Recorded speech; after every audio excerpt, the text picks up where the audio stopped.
Hey Talk Shop ladies, I want to talk today a little bit about how we process emotions and the things that come up. So if you've been listening to all my videos about emotions and especially do listen to the closure and stabilization video, you can even search toolbar it.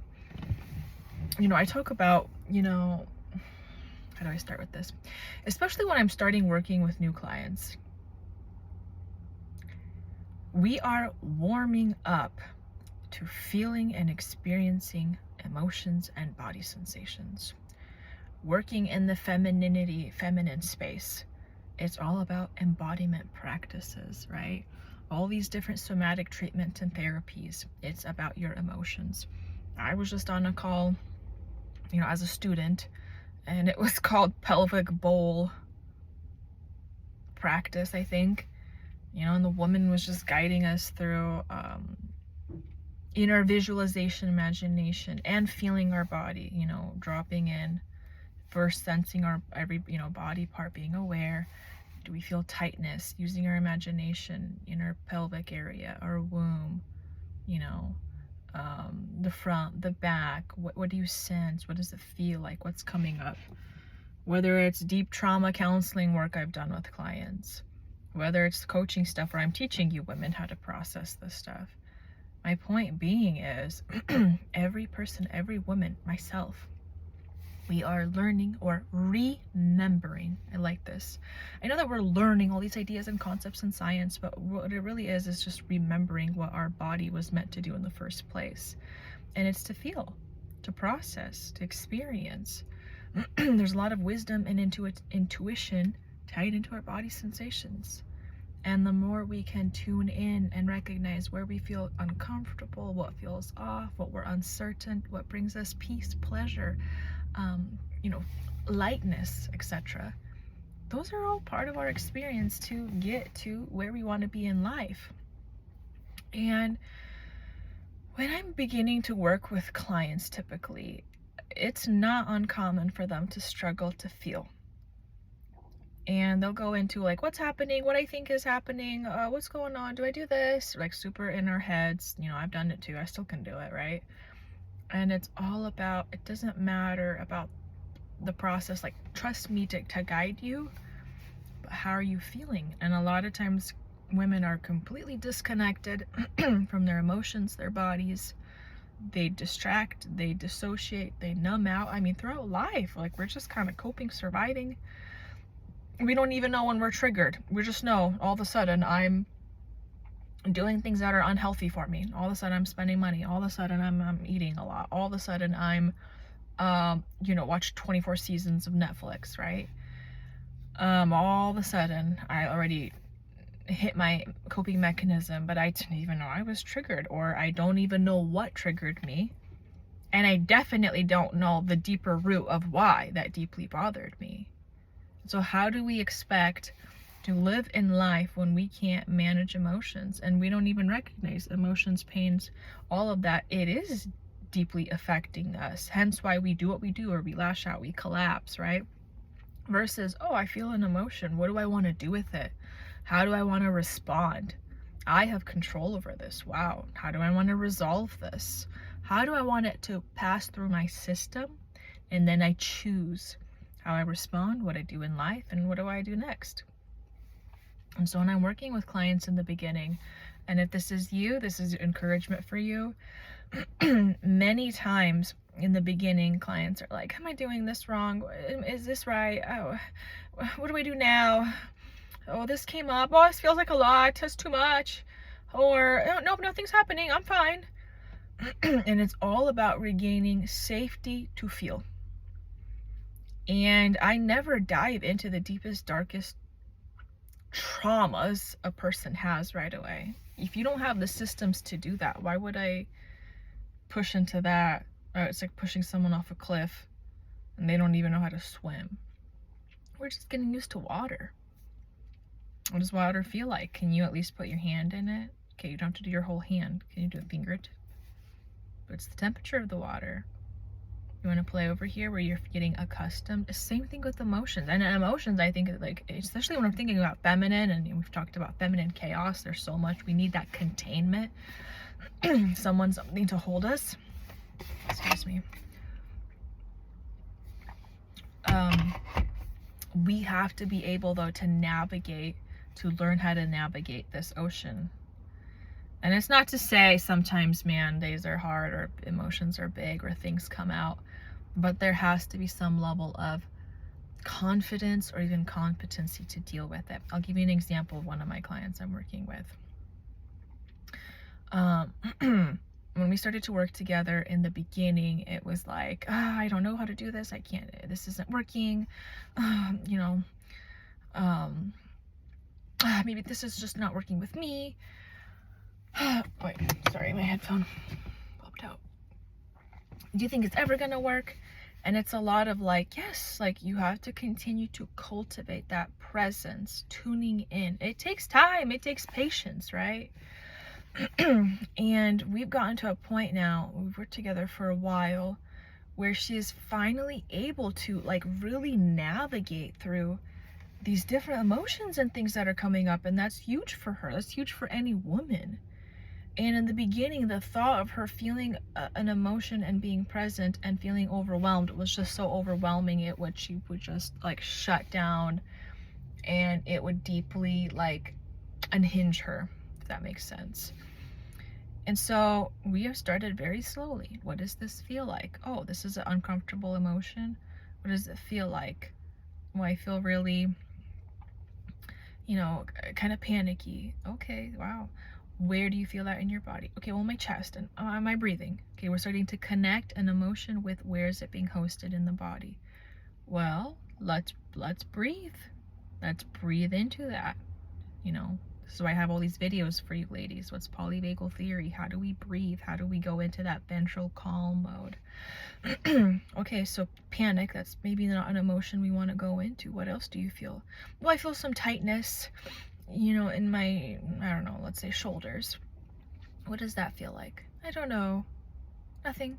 Well, spend some time. Take some time. Well, I'm starting to feel kind of uncomfortable. Like I kind of want to run away. Oh, interesting. Can you sit any longer in that? And as always, I invite you ladies, use the scale 0 to 10. 10 is like, stop, too much. And I usually never push clients past 7.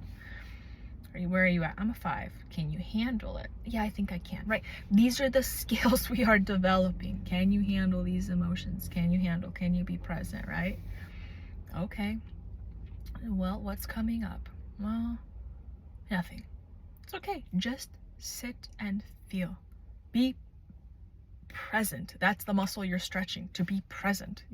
It's not like bam, bam, bam, bam, bam, these things pop up. Well, I'm starting to feel kind of uncomfortable, but it's kind of making me remember like when I was talking to my dad when I was 13. That's how we slowly start to unwind, and then it's like, okay, this huge thing is coming up. I'm starting to feel anxious. I'm starting to feel worried. I can't handle it. I want to shut it down. It's too much. I'm starting to get scared. Guess what? We don't even have to go into that. We can close it up. We can say, hey, interesting, noted. We'll come back to that when you're ready, you're equipped, you are resourced, you've practiced this. Emotions don't have to be thrown up at you. You navigate and decide, what do you want to sort through?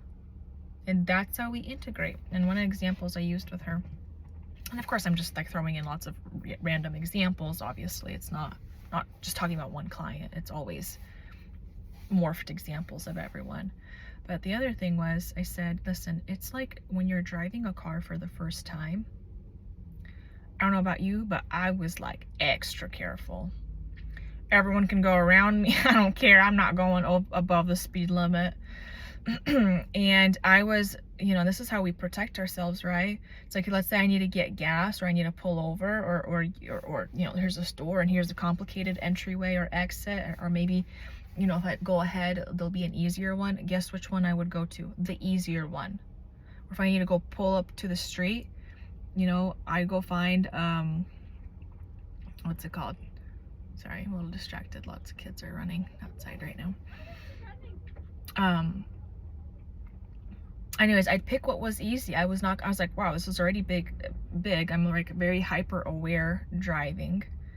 I'm not going to do something that's going to traumatize me and scare me if I'm not ready. So like I said, if I need to go around to get to this building or pick an easier entryway or whatever, then that's what I'm going to do. And so the same thing with you ladies. You don't have to do anything you're not ready. I ask my clients all the time, oh, you have 2 emotions come up. Which one do you want to go into? Which one do you feel more safe and equipped? And most of us can tell, okay, I'm not ready to deal with this. Let's say fear, panic. But I am able to work with this one. There's some disappointment or just sadness coming up or whatever, right? Or vice versa. So this is just to remind you ladies, this isn't like this massive race.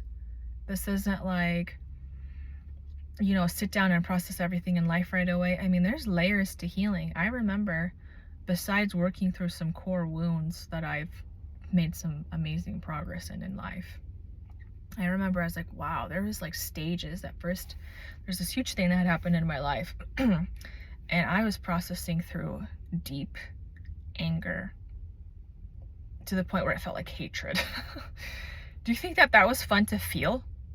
Especially when I consider myself a pretty nice, easygoing, patient person. But I was like, wow, look what insecurity, look what issue is coming out where I'm like projecting so much anger. And I know anger is a secondary emotion. And I already know, technically I know in my head, I guess, there's deeper layers. But I'm like, wow, I'm in a season, I'm processing to a crap load of anger. But just knowing that I'm not angry, knowing that that my whole life I'm not going to be this bitter, angry, resentful, mad person. I just knew, whoa, I've uncovered, like, it's like cleaning up a house and you're starting with this room and it's just the room of anger and rage and it feels like hatred, and sifting through those emotions and what does your body need to move around? What does that inner self needs to hear? Why is she insecure? I mean, wow, there's a lot of sifting through that. And then I remember I processed so much and it's, you know, it felt kind of exhausting. So I had to pace myself again. We're pacing. This is not a race. And then, because I mean, I'm moving to my abundant life, as I say, and I'm cutting out anything that doesn't need to be there. And then my next, the next thing I was dealing with was, you never know, right? But the next phase that I started to deal with a specific topic and core wound, which, you know, sometimes we can be like, look what this person brought out in me, or look what this situation did to me. But the reality is, like, God's always extracting these like deep pains within us, and we are in situations where it's to enlighten us, but we have to go through it. So after processing a ton of anger, wow, I was surprised. Oh my gosh, I was not prepared for the sadness and grief that I had to process through. And, you know, and it's exhausting. It's not to scare anyone, but it's like, ladies, when we mature into this work as women, there's so much that we can do and heal and move around. Because I've said before, we can have like a little trigger. Oh, that car triggers me. Oh, this drink. Oh, this person. Oh, this hairstyle. And then we go into those deeper core wounds, the relationship stuff, the identity crap that we've picked up. And I processed sadness and grief, and there were times where it felt unbearable. And I have to remind myself that's the process of healing. I'm moving through it. I'm not getting stuck. I'm moving through. I'm moving through with every pain, with every movement, with everything. I'm moving through it. And thank God, with God's help and resources and help, mentors, I moved through a lot of that. Again, not saying, you know, it's perfect, it's all done, but I was like, wow, we're really moving through some deep stuff here. And then guess what came up after that? Disgust. I was surprised, honestly. And I had some disgust, you know, that I had to sort through. That one really surprised me. But I mean, it kind of made sense when I started to process it. And that's the thing, like, this stuff is stuck in us. Just because we're not like moving through it or expelling it, expressing out, it doesn't mean that it's not stuck, suppressed. So if you want to get into that, not just abundant life, I mean, it is the abundant life, but that feminine journey of where you want to be in life, who you want to be, yeah, there's a lot of that, like stripping yourself emotionally, where you're ready, breaking down these negative beliefs. I'm gonna be honest, ladies, I love God so much, but man, some of the church stuff and the religious stuff really messed with me. I didn't even realize how bad until it's like, oh well, you know, why am I stuck here? Why do I have this perception about God or whatever, right? I mean, there's so much, as they say, to deconstruct, and it's very real, until I just finally develop a pure relationship with God, essentially, and break away anything that doesn't serve me, you know, especially with, like, I hate to say it, but in religion there's a lot of like righteousness issues and teachings, and this is, you know, you be good and you're saved, and you know, everyone, I'm not going to get into the depth of this, but you know, every religion, every background, every church has a little twinge of humanness, right? So like one example, Calvinistic, that's not my background, but I remember listening to one coach talk about it, and she said, again, God, the Bible, the purity of like who God is, wonderful, but like in come in man's teachings and how we interpret in our systems, and we get in trouble. And a lot of people who come from like a Calvinistic background or any kind of other super rigid, strict, or maybe even Baptist background, or whatever, right? And I don't even know all the words. They struggle with, like, they might have the women might have a feminine perspective in life, you know, femininity at least, but it's very negatively self-devaluing, like, oh, women is bad, sex bad, your period gross, sexuality, reproduction, hush hush, very devaluing, right? But not going into that, but just saying like how many things I've had to kind of process through. But how do you ladies think, why do you think my life keeps becoming more free, more abundant, more amazing, more open, more deeper, more amazing? All the stuff that it's not gonna go with me. It's like the Bible even talks about it. The deeper we want to go into,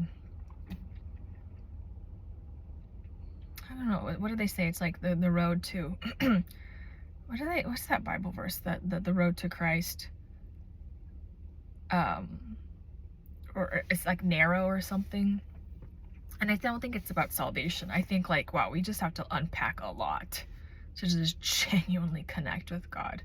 We can't bring in this influx and baggage of stuff. Yes, God, Jesus meets us where we're at, but the more we want to go into that purity, health, healing, abundance, the more things we have to kind of like let go and process through. So I want to say, ladies, I am proud. Every woman, especially listening to this, who's doing this work, I know, you know, I know it's stuff. It's a lot of stuff. And then dying to your ego. You know, I remember I had a certain belief, and I was just like, wow, there's a lot of self-righteousness tied into that. I hate to say that, but the other issue is there's a lot of victim coming out of that. And I hate that. And I just sit with that for a while and be like, okay, if I'm going to keep resuming and thinking like this every time I'm triggered to something, this is the rhetoric, the story that keeps coming out. That is not the abundant life. That's not going to help me in this life. And so I decided, you know, I really sat and I processed and mulled over this. And I was like, the best way I could put it is, it's like, it's ego. You know, I have to be right, me. And there came a point where, whether it's that entitlement, brattiness, you know, all these things that we can struggle with when we're in our immaturity. And I said, this egoic part of me has to die if I want to go to the next level. And I've said this before about carrying the cross as women, what that means for women, the women's template. And that's how I look at it. I'm constantly taking something and saying, this does not line up with God's truth. Either I could sit with it and hold on to it, or I can start to let go and die, have that part of ego die, and resurrect new, as a new creation in this way of thinking, in this area of life. So again, ladies, like, we're always going deeper. Don't compare, you know, where I'm at, and I'm not going to compare where some of the other women's and mentors I'm at. We're all moving deeper, and I'm incredibly proud of every woman who can sit with something that comes up. and challenge it, or digest it, or process it. Because we all know we can be like, I'm fine, and know that we're not. Or we could say, okay, yeah, I'm struggling. I don't feel good. I don't feel worthy. I feel sick. I feel disgust. I feel rage. Wow, I'm feeling hateful. But when we say, wow, what is this? How can we process it through? So it's not living, this energy is not living and like poisoning us as a toxin. That's how we heal and become more whole. Healing is holing. Just kind of wanted to share this. I'll see which tab I post this, but ladies, feel free to drop your comments. Again, I truly am proud of anyone who's processing emotions. So blessings, God bless, don't give up. Connect with me if you need extra help. I'll talk to you later.